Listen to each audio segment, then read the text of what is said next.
Arches paper is for watercolor like the French wine and cheese of paper.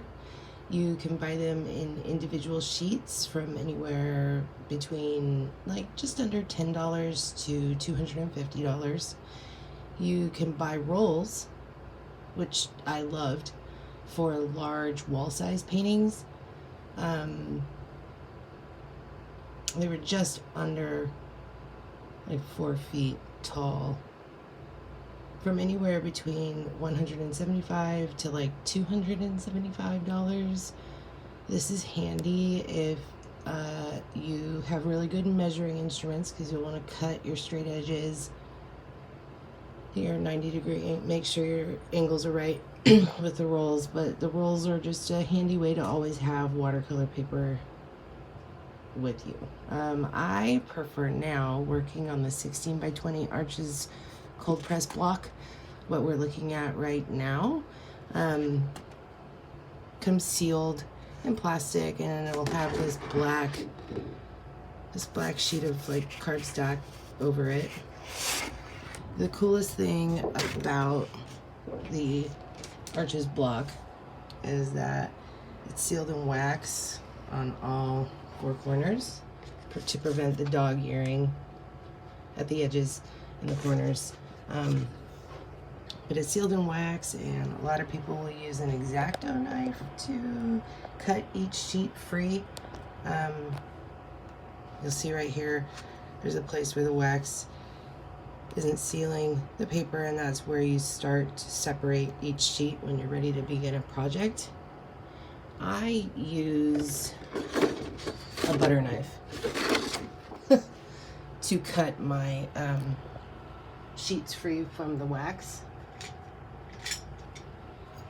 I want to make sure, because this paper is super absorbent, some people will even handle it to separate each individual sheet with like cotton gloves, so that the moisture and the oil from their fingers doesn't transfer to the paper.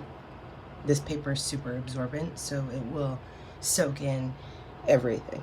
So I make sure my knife is clean. When I begin, I don't use the serrated edge of the butter knife. I use the smooth edge of the butter knife to separate each sheet. You can also use an X-Acto knife, but I just prefer using something a little more dull that's not going to cut into the paper. And then when I begin, when I'm ready, I have my sheet ready to go. What I will do then is use some drafting tape to measure out a centimeter border, a centimeter frame around, a centimeter deep frame around each of the 4 edges. This will make it so that I can mat the painting later. The mat is important, especially for watercolor, for protecting the surface of the painting from the condensation that forms on the inside of the glass inside of a picture frame. Keep it from sticking to the glass and tearing the paper, and it'll prevent the watercolor paper from absorbing that moisture. So I'll use this drafting tape. It's a little bit costly. It's about $12 a roll, but what I love about it is that even after many weeks, several days, even in hot temperatures, the drafting tape won't stick to the paper. So at the very end, when I'm ready to remove it, the tape itself won't destroy the painting. I've had experiences where I used masking tape, and before applying it to the paper, because the masking tape glue can be pretty serious, I will actually take a strip of the masking tape and press it against my clothing and then tape down the paper.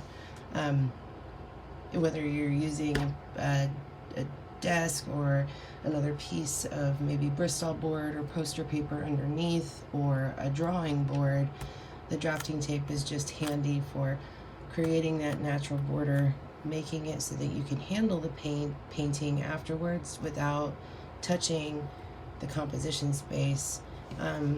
That makes it handy for if you want to duplicate the painting into high quality cotton prints, which is something I always recommend.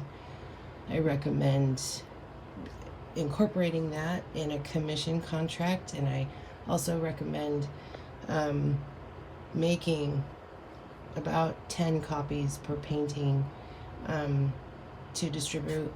If you limit the number of prints that you make from a painting, you can charge a little bit more for those prints. I always just charge shipping, I charge the cost of the print itself, and then I usually only charge $50 above that for myself, and that's for time and driving expenses to get to the print shop. I found a really fantastic print shop called Giant Photo down in San Diego County. I'm still looking for one here in Eugene.